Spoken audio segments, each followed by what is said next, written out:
जितने लोग गड़बड़ के हैं उनको क्यों नहीं सजा तक का प्रावधान करती सरकार। इनमें से कितने लोग हैं जो पॉइंट से रह गए। ऐसे लोगों को अपने हक के लिए लड़ना पड़ेगा और खड़े होना पड़ेगा। हर एक बच्चे के मन में ये डाउट है कि किसी के बढ़ा दिए किसी के घटा दिए। पुराने समय से लगातार पेपर लीक होते रहे हैं, उनके अंदर गिरफ्तारी भी हुई है, पकड़े भी गए हैं, लेकिन सजा किसी को नहीं हुई। और सब लोग ये मजाक उड़ाते हैं अगर बाई चांस पकड़े भी गए तो 2-4 महीने में जो है पैसे दे करके सेटिंग करके बाहर आ जाएंगे।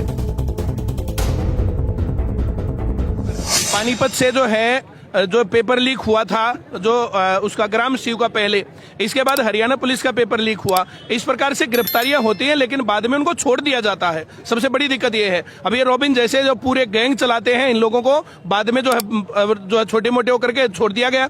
एस्टेट का पेपर लीक हुआ था, सोनीपत में इंडियन स्कूल का नाम आया था, कितने लोगों को सजा हुई? मेरा सवाल ये है, जो सबके सामने पेपर लीक हुआ था। हरियाणा क्लर्क का पेपर लीक हुआ था, उसके अंदर कितने लोगों को गिरफ्तारी हुई और कितने लोगों की सजा हुई? जो ग्राम शिव का पेपर हुआ था तो उसके अंदर जो है कितने लोगों को गिरफ्तार किया गया?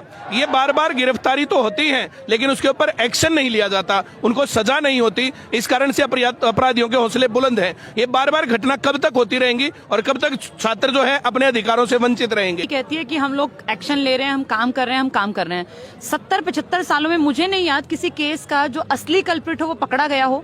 न जाने कितने मंत्री संतरी, कितने बड़े बड़े लोगों के नाम आए। आज तक कितने लोग हैं जो सच में यहाँ तक पहुंचे हैं कि हाँ उनको सजा सबने देखी हो। जितने लोगों के नाम आते हैं उछलते हैं। 4 दिन आप लोग भी कवरेज देते हैं, हम जैसे लोग प्रदर्शन करते हैं, कुछ लोगों को पकड़ के और फिर उस पर मिट्टी डाल के और गायब कर देते हैं।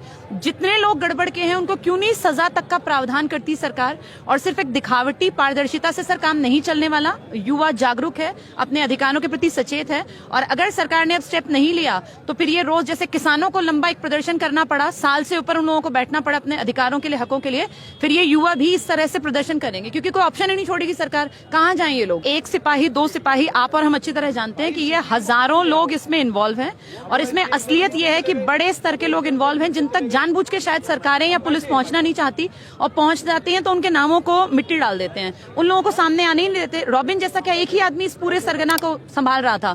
रॉबिन तो एक मोहरा है सर। असली लोगों तक तो पुलिस जानबूझ के या तो पहुंचती नहीं या उनके ऊपर कोई इस तरह का दबाव है कि वो पहुंचना नहीं चाहते। हम चाहते हैं हर चीज की निष्पक्षता से जांच हो, पारदर्शिता हो, इन बच्चों को पता चले इनके कितने मार्क्स आए हैं, क्यों इनके मार्क्स कटे हैं, क्यों इनका सिलेक्शन नहीं हुआ, इनको कितने नंबर एक्स्ट्रा मिले हैं, कितने क्वेश्चंस गलत जो सरकार की गलती है पेपर में जब छाप देते हैं फिर बाद में कहते हैं हमने 2 नंबर बढ़ाए 3 नंबर। किसने देखा जाके कि वो नंबर बढ़े कि नहीं बढ़े? इनमें से कितने लोग हैं जो पॉइंट से रह गए।